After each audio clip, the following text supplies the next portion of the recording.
माळेगावमध्ये अनेक जाती धर्माचे लोक गुण्यागोविंदाने राहतात. त्याच्यामध्ये माझा जोशी समाज असेल, माझा मुस्लिम समाज असेल, त्याच्यामध्ये माझा रामोशी समाज असेल, अनेक समाज. मी सगळ्या समाजाला प्रतिनिधित्व देऊ शकलो नाही. आम्ही प्रयत्न केला, परंतु काही वेळेस थोडं पुढं मागं करावं लागलं. 2 जागा स्वीकृतच्या असतात, त्याच्यामध्ये अनेक सहकार्यांना कसं सामावून घेता येईल अशा पद्धतीत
मी सगळ्या जाती धर्माचा आदर करणारा माणूस आहे, हे तुम्ही बघितलेलं आहे.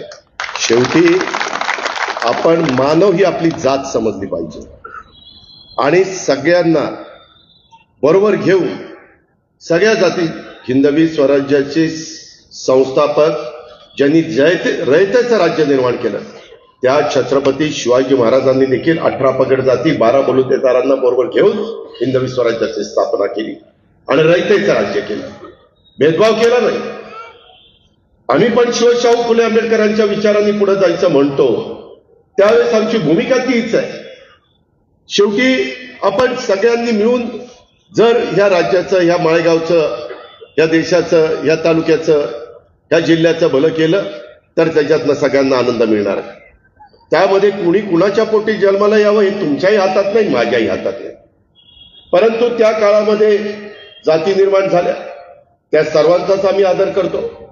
डॉक्टर बाबासाहेब आंबेडकरांची घटना, बाबासाहेबांनी दिलेलं संविधान, त्या संविधानामुळे आज 140 कोटी जनता जी आज देशाचे पंतप्रधान नरेंद्र मोदी साहेबांच्या नेतृत्वाखाली केंद्र सरकार चालतंय. कालच मी पाटण्याला गेलो होतो, देवेंद्रजी, मी आणि एकनाथरावजी. तिथं नितीश कुमारांचा शपथ होती, 10व्यांदा शपथ घेतली.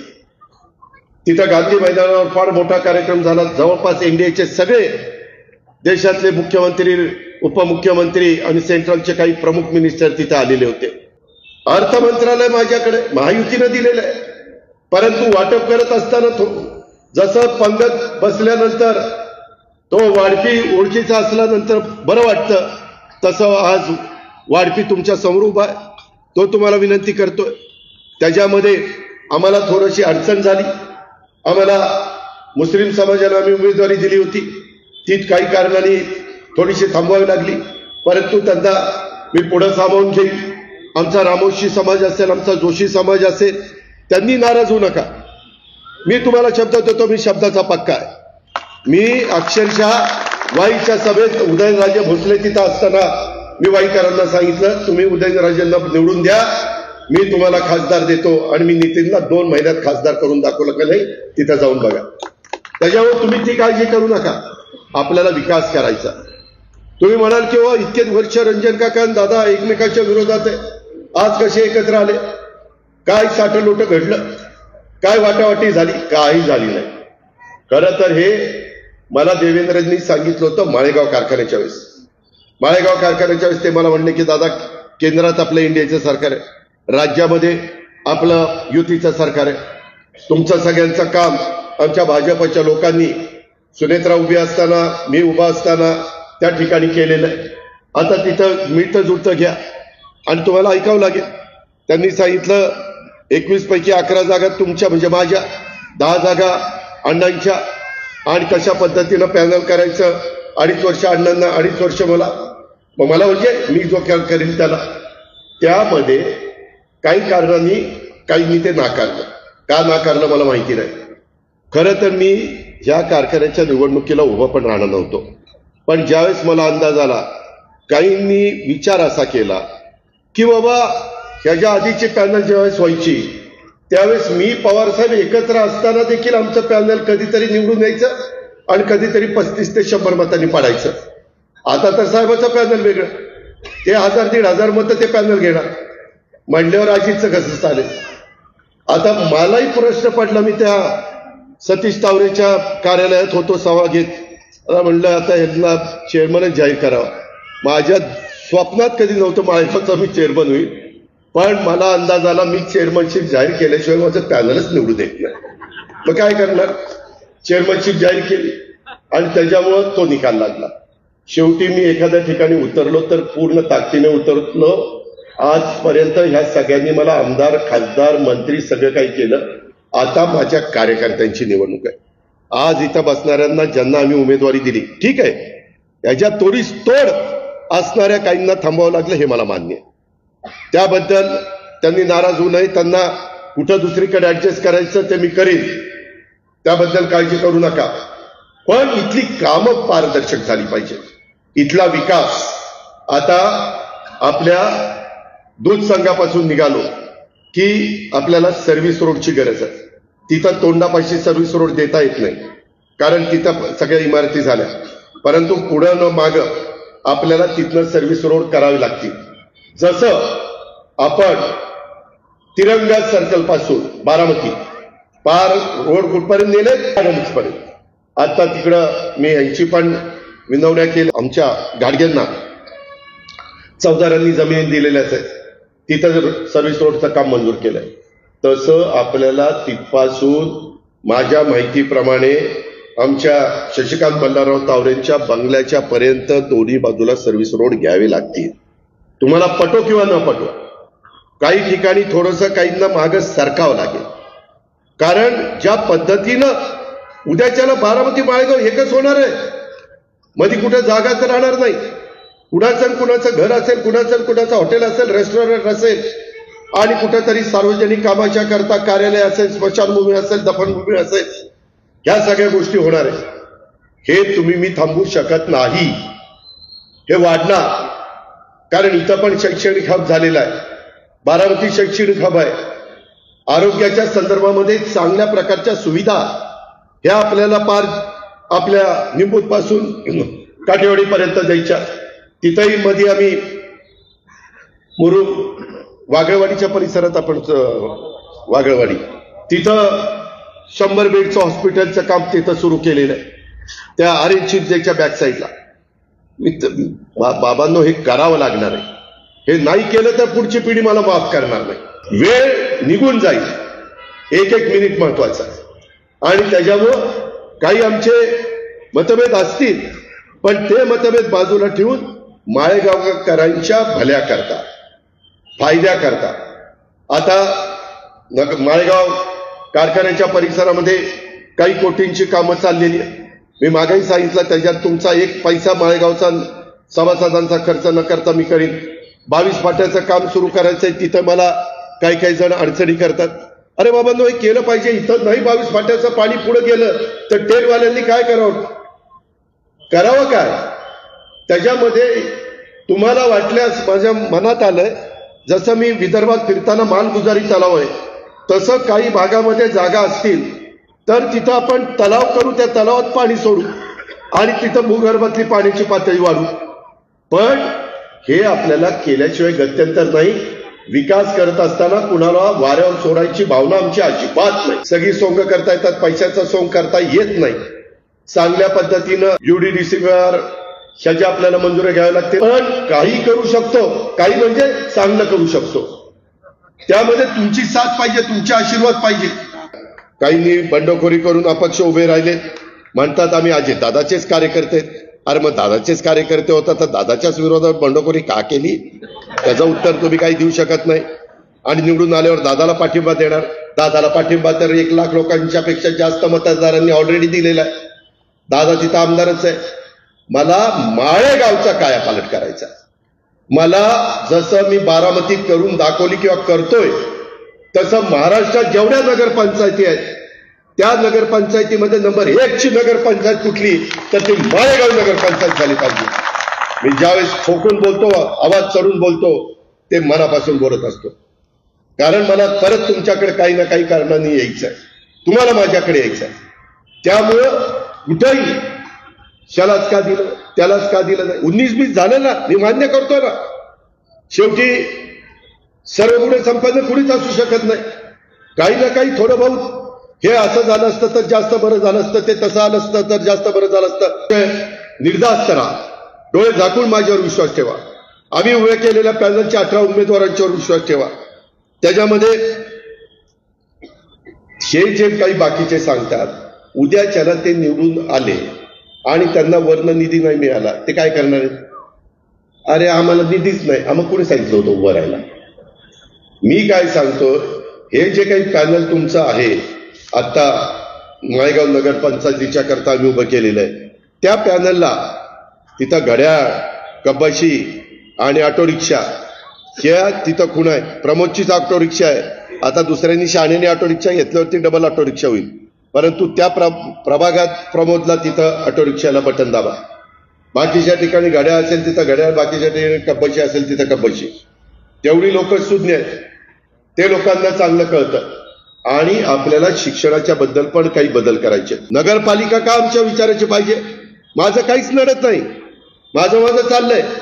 पण मी दिलेला निधी जर आमच्या विचाराचे लोक असतील तर मला सांगता येईल की इथं जयदीप असं झालं पाहिजे, प्रमोद तिथं तसं झालं पाहिजे. ह्या गोष्टी मला माझ्या मुलींना, बहिणींना, महिलांना सांगता येतील. महायुतीच्या सरकारच्या माध्यमातून राबवण्यात येणाऱ्या सर्वांगीण विकासाचा जो अजेंडा आहे हा माळेगाव नगरपंचायतीमध्ये आपल्याला राबवायचा आहे. तो घराघरामध्ये आपल्याला पोहोचवायचा आहे. गेल्या कित्येक वर्षापासून माळेगावच्या परिसराच्या विकासासाठी मी सातत्याने निधी देतोय. माळेगाव ग्रामपंचायत असताना देखील इथल्या कामांना आपण प्राधान्य देण्याचा प्रयत्न केला. नगरपंचायत झाल्यानंतर देखील इथल्या विकासाला गती देण्याचा प्रयत्न केला. माझ्या दृष्टीने बारामती विधानसभा मतदारसंघातील प्रत्येक गाव हे आपलं सर्वांचं आहे, ते नीटनेटकं झालं पाहिजे. पिण्याचा पाण्याचा प्रश्न, अंडरग्राऊंड ड्रेनेजचा प्रश्न, कचऱ्याचा प्रश्न. आता महाराष्ट्रामध्ये पुणे जिल्ह्यात मी 3 नगरपालिका निवडलेल्या आहेत. एक लोणावळा, दुसरी बारामती आणि तिसरं चाकण. की तिथं इंदूरच्या धर्तीवर गेले 5 वर्ष देशात सगळ्यात स्वच्छ आणि चांगलं शहर म्हणून इंदूर शहर मध्य प्रदेशचं करोडो रुपयाचं बक्षीस मिळवतोय. करोडो रुपये त्यांना मिळतं, आपल्याला का नाही मिळत? हे आपलं सगळ्यांचं शहर आहे. आणि त्याच्यामुळं त्यांच्या ज्या नॉर्म्स आहेत, उद्या झाडं लावायचं. आत्ताच मला गाडीतनं येताना आमची चर्चा चाललेली होती की दादा म्हणले पूर्वी भिगवण रोड कसा होता, आता भर दुपारी मे महिन्यामध्ये देखील भिगवण रोडनी जाताना सावलीतनं तुम्ही जाता. मिळते ना सावली? तिथं 2 टेम्परेचर इतर ठिकाणी 42 असलं तर तिथं 40 असतं. पाऊस पहिला कुठं पडतो ते तिथं पडतो. का पडतो? तर ग्रीनरी झालेली आहे. ती ग्रीनरी मी वेगवेगळ्या पद्धतीनं इथले डिवायडर काही काम मी आता करतोय. आपल्या शारदानगरच्या समोर पण करतोय सुशोभीकरणाचं. ते सुशोभीकरणाचं काम पुढपर्यंत आपल्याला आणायचं आहे. जसं बारामतीमध्ये मुलांना बसायला खेळणी, वडीलधाऱ्यांना बसायला जागा, वॉकिंग ट्रॅक, त्याच्यामध्ये फुलझाडं, त्याच्यामध्ये सगळ्या काही गोष्टी केलेल्या आहेत. ते तिथं करू शकतो. तुम्ही साथ द्या, इथं मी करेन, पण तुमची साथ पाहिजे. मी कितीही काही करायचं म्हटलं आणि तुम्ही लावलेलं झाड उपटून नेलं तर मी काय करणार? तुम्ही त्याच्या संदर्भामध्ये त्या झाडांना पाणीच नाही घातलं तर मी काय करणार आहे? मुंबईहून पाणी घालणार आहे? मी टँकर दिलेत बारामतीला. माझा स्वतःचा 20,000 लिटरचा टँकर दिलाय. अजून एक टँकर मला वाटतं सचिननी दिला. ते मागच्या वेळेस तू दिला होता, ते 3,000 लिटरचा. 3,000 लिटरचा तू दिला होता, रमणीक मोतानी दिला होता आणि सुभाष चव्हाणांनी दिला होता आणि सातवानी दिला होता. तो 3 बरं मुठानी दिला होता. 3,000 लिटरचा. मी आता 20,000 लिटरचा. योगेश बेटा, तुझ्यात आणि अजित पवारचा लय फरक आहे. फक्त मी दाखवत नाही एवढंच. इथंही आपल्याला टँकर द्यावा लागेल, ज्याची ऐपत आहे त्यांना सांगावं लागेल. मी काही भागामध्ये काहींचा फायदा करून दिलाय. मी तो काळे कोण रे आपल्या JNPTचं काम मिळून दिलेलं महेश काळे, साधा कार्यकर्ता आमच्या धनगर समाजाचा, इतका साधा, आज करोडो मध्ये उलाढाल करतो, करोडोमध्ये, काटेवाडीचा. आणि त्याला मी परवा सांगितलं, आता त्या सणसर पासून विद्याधर काटेला शामांडांच्या वस्तीपर्यंत तिथलं सगळं डिवायडरचं खुरपण, पाणी, झाडं लावायला सांगितली. तिथपासून बारामतीपर्यंत महेशला सांगितलंय. म्हणलं टँकर, खुरपण बिरपण सगळं तू करायचं. माझ्यामुळे तुझा फायदा झाला, तू माझ्या लोकांचा फायदा कर. तो करतो म्हणला. तिथून पुढं सचिनला करायला लावलंय शारदानगरपर्यंत, शारदानगर पासून माळेगाव पर्यंत नलवड्यांना करायला सांगितलंय, म्हणजे कृषी विज्ञान केंद्राला. असं मी आता काही यालाही सांगणार आहे, दूध संघाला तुम्हालाही देणार आहे काम, नंतर खरेदी विक्री संघाला त्यांच्या आवाक्याप्रमाणे देणार. उंटावरून शेळ्या राखून काही होत नाही. आम्हाला आवड आहे, आम्हाला आमची इच्छा आहे, आणि ते आपल्याला इथं करायचं आहे. म्हणून माळेगावकरांची मला साथ पाहिजे. मी आताच शेवटच्या सभेलाच येणार आहे, परंतु मधल्या 8-10 दिवसात काही कंड्या पेटतील, काही अफवा उठतील, अजिबात विश्वास ठेवू नका. ही 17च्या 17 प्रभागातली आणि सातपुते 18वा सगळ्या माळेगावचा. उद्या तो चुकीचा वागला तर मला जबाबदार धरा ना, मग मी बघतो त्याच्याकडे कसं काय. मी ज्यावेळेस या 18 लोकांना मतं मागायला येतो, ह्याच्यातला एक जरी चुकला तर तुम्ही आम्हाला जाब विचारा ना की अजित पवार एवढा आवाज चढून सांगत होता, कसा वागतोय तो, काय त्याचा बंदोबस्त करायचा. माझी आहे ना तयारी, माझी धमक आहे, माझ्यात ताकद आहे. पण तुम्ही नागरिकांनी साथ दिली पाहिजे. ग्रामपंचायतीचं डोक्यातनं काढा, नाही तर भावकी, वरची आळी, खालची आळी, माडीवाले, लाख्याचं घर आणि आमक्याचं घर. अरे काय चाललंय रे. ठीक आहे ना. आणि 6 फायटर दिले, 6 फायटर. काय 6 फायटर. शिवाजीराव कसे होते राव, काय दिले, पिताजी कसे होते.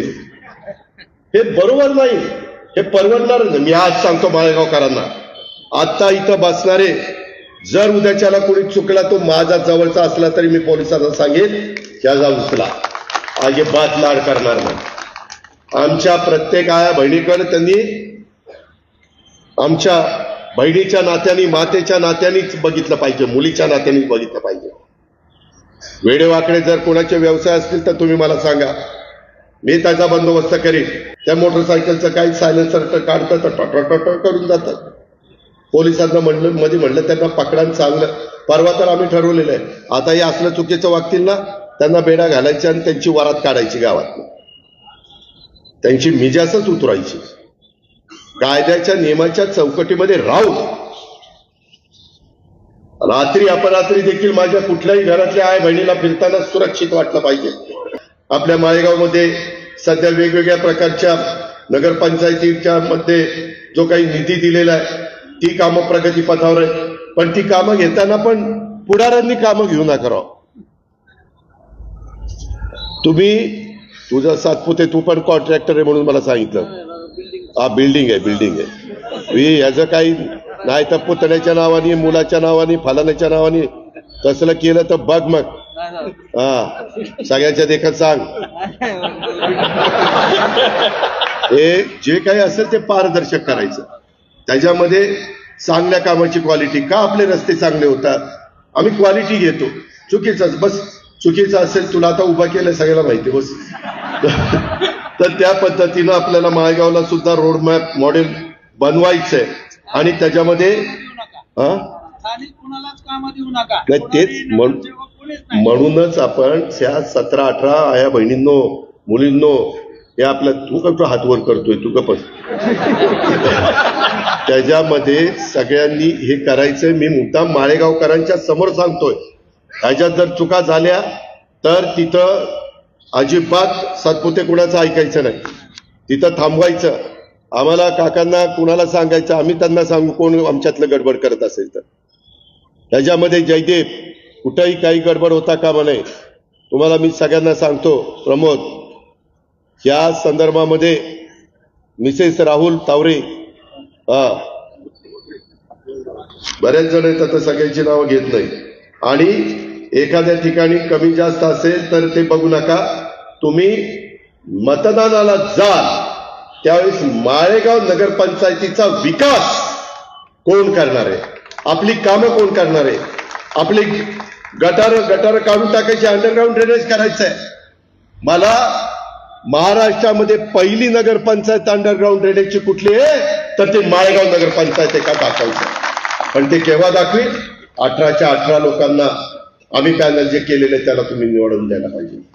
मी काही साधू संत नाही. तुम्ही मला मतदान करा, मी तुम्हाला ही विकासाची कामं करून देईन.